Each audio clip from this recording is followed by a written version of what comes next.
Hello and welcome back to Dude in a Room, this time featuring a woman in a completely different room. So we have some double room action happening today with Brooklyn Spring Valley. How are you this evening? Yes, I am well, thank you. Good to hear. So people really loved the first interview we did, so I thought that we'd do the exact same thing again, but different. This time the difference is, instead of asking my questions, I will be asking your questions. And Brooke, ideally, you'll be answering the questions, otherwise this is going to be a very sad interview. I'm ready. Excellent. So the very first question, I should say, this is such a good indicator of my audience. When I say that you can ask a porn star any question you want, the most pressing question on the mind of my audience is, what do you think of the current state of Wano? So when I read this one, it was pretty early in the morning for me, and I was like, I don't think the people there are enjoying their lives very much.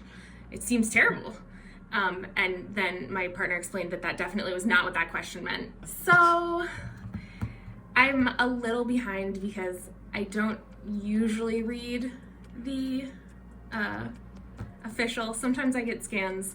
Mostly I actually just watch your channel review of each chapter because I'm busy. I put it on in the background while I'm doing something else. So I'm mostly only up totally with the anime. So for right now, super exciting. Excellent. Well, next very pressing question. What was the most emotional moment for you as a reader in the story so far? It's tough. Everyone has the most tragic backstories in the world. I was really, really sad when the Mary died. Also, I don't know why, but like Baby Five's backstory, I was sitting there like, it's so sad. And the rest of the room was like, it's not even as sad as Robin's. And I was like, I do not agree. It's only half a page long, and it hits you so hard with such tragedy. It's insane. I have a soft spot for Senor Pink as well, in the dresser as well. That flashback got to me. His backstory is a real bummer. I can't even be mad at most of these villains. So in our previous interview, you rather surprisingly said that Thriller Bark was your favorite arc, and we have a follow-up question here, which is, can you do Perona and or Moria's laugh? I'm gonna say and instead of or. Kind of like that. I don't know how close I am. She sounds like a little owl warbling. Yeah, and Gecko Moria's is Kishishishi. I don't remember at all what it sounds like. Sounds something like it's like a Kishishishi. So I guess the answer to that question was no. No. So, in our last interview, you also mentioned having lost 100 pounds, and we have a question wanting to know how you went about that, because someone, and this someone's wife, are also trying to lose some weight, and is there any useful strategy or tips you can share? I cheated a little bit. Oh, no. I had surgery. However, due to the type of surgery I had, it was partially because I was at high risk for medical issues because I was so short and chubby. I was like messing up my entire skeleton. And unusually for America, my insurance paid for everything but the anesthesiologist. But I had to take 6 weeks of classes to learn how to eat once I had my surgery. And I had to prove I could stick to a diet and lose weight, so I lost like 25 or 30 pounds myself. Right, so cheat. Cheat, and also cut out soda. That's how I lost weight before they did the thing.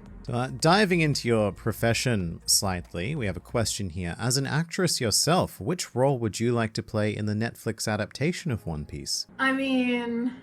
I guess it depends on how far into the story they're going, but if I could play anyone, I think I would enjoy being Viola. Or if I could do like some crazy prosthetics and something, maybe I'll be Chiffon, because I absolutely love Chiffon. What is your guilty pleasure anime? I'm probably gonna say it wrong, but I think it's pronounced Kaijo? Keijo. Keijo, the butt fighting one, yeah? They did a really amazing job on the English dub of it, and the one girl who's supposed to be from like sort of rural Japan has a super southern accent in the American version, and you can like barely understand her sometimes. Alright, back to fictional pirates now. Question. I know that Oda has stated there's no romance between the Straw Hat Pirate crew, but who do you ship Luffy with, and why? So like, historically, pirates were just banging all the time, regardless of gender. And it was such a problem that the French government set up Tortuga, and all that did was result in bi threesomes. So I assume that, like, non-romantically, the crew just has sex, but romantically? He would pair well with Boa because no matter what dumb thing he does, she will just be like, amazing, perfect. Yeah, she's a very good enabler of Luffy, right? So, official answer, Boa Hancock. Yes. How does it make you feel when someone says they like your work? If you told a musician or a YouTuber, they would appreciate it. But for your job, does it make you feel awkward? No, I too appreciate it. I love getting feedback. I love hearing that people enjoy the things I do creatively, since the homemade stuff I have is a lot weirder than studio stuff. Porn isn't all I do, so sometimes people are just talking about cosplay things. It's a mix, but I definitely do appreciate it. It's nice to hear that people enjoy what you're doing and you're not just shouting it into a void. Yeah, absolutely. And I think it shows that you take great pride in your work as well. Like, not ashamed of what you do. It's like, yeah, give me feedback. Tell me I'm good. I was explaining to someone the other day and they're like, oh, and you sing? And I was like, sometimes on my YouTube channel, but like in general, no. That is more embarrassing than being naked. I may agree with that, knowing my singing voice. What makes things worse is that my wife is a singer, so I am an even worse singer by contrast. Zeus is professionally trained in piano and voice because he can like belt out an aria and stuff in Italian, and I'm just like, I know how to sing row, row, row your boat. Next up is by far the most asked question. I should say that we got exactly 666 questions, but I swear 333 of those questions were, what devil fruit would you want and why? Have you ever seen Adventure Time by any chance? I have. Okay, in one episode, Jake and Finn get a power called Dustomancy where you can control dust, which is a power I wanted as a child because I hated cleaning and I was forced to do a lot of the chores. So obviously I would take Crocodile's power. Also, I feel like most Logia powers, and this isn't something that I think would ever be used in the show, but you could just, if someone opened their mouth while they were fighting you, you could just spawn inside their face and suffocate them. Yeah, that did kind of happen on Alabasta when Luffy ate Crocodile and like couldn't contain him in his mouth. But it doesn't count because Luffy's stretchy. How often do you incorporate anime cosplay into your films? And, well, this question's worded weirdly. And if she does, what was her favorite one to perform? Yeah, it's more for photography type stuff than it is for filming. I'm not saying I never do it, but most of the ones I do are from anime. Like, I have a tall lady from Resident Evil Village. Oh, Lady Dimitrescu. Yeah, she was a thing for a while. Hit the internet like a firestorm. Got a lot of people going. Yeah, I think that started off a whole subgenre. Because I'm tiny, we did a photo shoot with a photographer. He set up his whole house to do like shoots and stuff, and he had a pillar. And basically we put it down and I stood at the end of this long runway kind of thing. And so it looked like I was standing on this little pedestal. So I was small lady instead of tall lady. Could you describe the magnificence of Frankie so that more people can come to love him like we do? We being you and the person who asked the question, I imagined. I like Frankie, but I wouldn't get a tattoo. Pre-time skip, I just liked Frankie's design. It's the most colorful and dynamic one on the crew, especially since he changes up his hairstyle so much. I'm just going to quickly throw in a question here because you brought it up. What is your favorite Frankie hairstyle? I really like the cannon from Dressrosa. Yes. But I also like his pigtails. So Dressrosa Frankie was a solid hit for you all around. I think where he really shines is just like the never-ending balance of humor and intense empathy he has for people. Because he's the one crew member that like really seems to oftentimes get the strangers they run into. And I mean, like, Luffy will attach himself to people as he gets to know them. Frankie will hear a story and be like, that's so sad, I love them. They are my child now. I will protect them. Yeah, it is a bit of a shame because Frankie is, I think, empirically the least popular Straw Hat in the West. And I guess the least popular, someone always has to be the least popular, but it's a bit sad because he's so unique and fun. So speaking of least favorite Straw Hats, our next question is, who is your least favorite Straw Hat? I love him dearly still, but Sanji. Oh, controversial choice. His Pepe Le Pew nonsense wasn't even still in fashion when they started making this anime, and it drives me insane how anytime he makes progress as a character, it just slides away for comedic effect. And we have a similar question, as part of the same question actually. Who is your least favorite warlord? Gecko Moria. Oh. He's very good at being a villain. He's the head of your favorite arc. From Game of Thrones. Like, I hate him, and he did a really good job. He's so creepy, he's so unlikable. Every noise that comes out of his face, and also his face. This isn't a question someone asked, but I'm curious now because we've had the least. Who is your favorite warlord? I mean, I like Law and Jinbei, but I feel like they were very bad at their jobs. Jinbei wasn't always bad at his job, I guess. He did refuse to do it, so that's pretty bad. Eventually, yeah. And then, I don't know, probably Crocodile, though. He was an excellent villain, and he's so handsome. Intriguing question now. Brooklyn One Piece crossover question. Which character do you think would perform best in your industry? Boa. She knows she's hot and she's not afraid to use it. As someone entitled the most beautiful woman in the world, that would probably sell quite a bit, I imagine. There's a girl I had the opportunity to work with who's living in Dallas, and she literally looks like she came out of a mold at a factory. She's beautiful and her body is like perfect from head to toe. I was like, you don't have any scars or blemishes, there's nothing on you. And she was just like, it's body paint. I wear airbrush all the time when I'm filming. Potentially controversial question now, and I swear this does not come from me. Do you like Sabo or think he's just an Ace replacement? That isn't an or question. Those things are not mutually exclusive. I don't like him, and he is. And I hope he dies. Oh, wow. To be fair, I also hoped Ace would die because I found him extremely irritating. I am not nice to characters I don't like. When I was reading Harry Potter, I was like, God, I hope Sirius Black dies. He is so annoying. And he did. Sirius Black? You that's like 3 controversial opinions in a row. Oh my god. Just murder everyone. Interesting. What about Ace? Didn't quite get you going there. He's an idiot. And not in a fun way like Luffy, because he thinks he has plot armor, but he doesn't. Ace was like, I'm just gonna do whatever I want against everyone's advice and pretend it's for my dad when it definitely isn't. I think you're pretty right there. In fact, I think I've said this in a video. Ace is Luffy, just without being the main character of the story. And so he doesn't have access to all of the fate and all of the luck that Luffy has, which is why he ended up a little bit dead.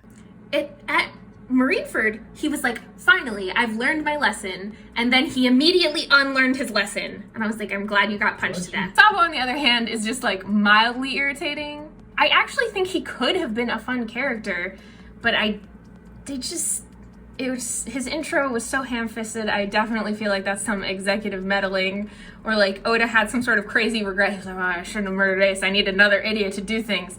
Another idiot. But like, he could have an interesting story. He just is being wasted being an Ace replacement, I guess. Yeah, I think he's a very good self-insert character. Like, if you're a teenage boy, you look at Sabo and you're like, oh, he's so cool. Would you like to be this handsome, hat-wearing, fire-fisted man? Yep, who can, like, fight with an admiral and who, like, has, like, the big titty girl by his side who's all over him. Oh, all that kangaroo. sort of stuff. I did actually like... Koala. Koala something, sorry. Close enough, both Australian animals, it's fine. I'm Australian animal racist. Next we have I included this because it's a bizarrely specific question. What are Brooklyn's thoughts of Scratchmen Up Who? I don't know why you've asked about him specifically, but go for it. I hate him so much. Oh, okay. I hate him more than any villain in the series. He is so irritating, and his power is not a music fruit. He just makes dumb noises and slaps his own face. If it was like dropping a sweet EDM beat, I'd be like, all right, at least it's interesting. Or if he's like walking down a hallway to a techno version of, I don't know, some classical music and everyone's exploding around him, like, yeah, neat. No, I don't like that. I wish he was dead already. I wish he had been killed by Kizaru on Sabati. Okay, wow. Moving swiftly along. We actually got quite a few of the next question in various iterations, but What do you think of the fan service in One Piece / I guess specifically Oda's style of drawing women? And don't just say that you hate it and you wish that they would all die, like every other character we've brought up before now. Sorry. So no, I actually, I mean, I don't mind it, but I feel like he kind of toned it down a little actually as it moved into Wano. And I like how there's a repetition of female characters who were like super hot and now they're old. Like Big Mom was like a fox back in the day, and now she's like a terrifying candy house witch. I also feel like people complain that Oda draws everybody the same, but then they get mad when the girls are ugly. What is her name? I'm so bad at names. She's the mermaid on Water 7. 𝒫𝓃ó𝓃. Yes. Like, I loved her design. She was so interesting looking. Just like in her huge fluffy hair. I love that 𝒫𝓃ó𝓃 was our introduction to mermaids. You know, you don't get like the classical sort of hot like Kami style mermaid. It's just the very first thing you see is 𝒫𝓃ó𝓃, and it's just like, this is such a One Piece introduction to mermaids. It was great. Yes, I definitely enjoyed that. And also I'm bi, so I'm here for Oda's support of everyone loves titties. What is the next tattoo plan? I don't have a plan for one because I'm saving up for another augmentation surgery, and both tattoos and surgeries are expensive. But I have a lot of ideas for tattoos. That sounds like a plan to me. Yeah. I have a really big pin-up on my back, and I would like to do like something to incorporate it into like a larger piece and then probably a sleeve, because I want to put more Jolly Rogers down this arm. Probably going to do Barty's and Chopper's at least. And actually maybe Alvida's too, because I find her an interesting character, and also the design of her Jolly Roger is really neat. And then also I want to get a sexy mermaid pinup of Vegeta, just because I think that would be really great to have. Don't know where I'm going to put that one. We'll see. Left field question. What is your favorite Disney song? Classic Disney. I really love Once Upon a Dream from Sleeping Beauty. It's my favorite Disney movie. Then Renaissance, I'd probably pick maybe Prince Ali from Aladdin. I do like that one, and I sing it a lot. And then from the new stuff, the entire Encanto and Moana soundtracks. Thanks, Lin-Manuel Miranda. Good job. Fully on board with Aladdin. Fun fact, Aladdin was the first movie I ever saw in a cinema. I'm pretty sure the first one I saw was Little Mermaid, but I was like 2.5 as a child. I had like sheets, pajamas, bathing suit, everything I owned had the Little Mermaid on it, and I was like obsessed with her. So yeah, I'm starting to see where this Vegeta tattoo inspiration is coming from. It was deeply seated as a child. All right, back to serious business now. We have a power scaling question. Who wins, King versus Katakuri? If you've ever heard Stan Lee talk about this, whoever the writer feels like, man, they'll figure it out. That's how Squirrel Girl beat the Juggernaut. But in my personal opinion, Katakuri's observation haki gives him a huge advantage, and King has not really demonstrated anything like that. Also, due to his like little weird donut black holes, he doesn't have an issue fighting on the Z-axis, so the fact that King can fly is like useless. I feel like Katakuri would be the popular answer. Alright, we have one very important final question now. Last time I asked you what the One Piece was. Now I'm taking a more meta perspective. When do you think One Piece will end? In our timeline, hopefully by like 2027 at the latest. Wow, that's tight. 5 years. Well, 5? If he waits too long, we're gonna explode this planet, obviously, and I won't ever find out what happens, which would be super annoying. Alright, but your bet's on 2027. I'm saying he better. Okay, Ichiro Oda, Brooklyn Spring Valley is threatening you. If you do not finish in 2027, you're gonna get an unfortunate visitor. Alright, well, thank you so much for another delightful interview. It's always fun to talk to you. You guys can check out Brooke's Instagram in the description thing. And do you have any last words? That actually probably sounds a bit threatening. Do you have any final things to say to the audience? Can I show them my plushie? You may. Oh, it's so good. And I have a Luffy with me, so we're rivals. I also just love when he finds Brooke and is like, oh yeah, I met that whale. I fucked him up too. Punched him right in the eye.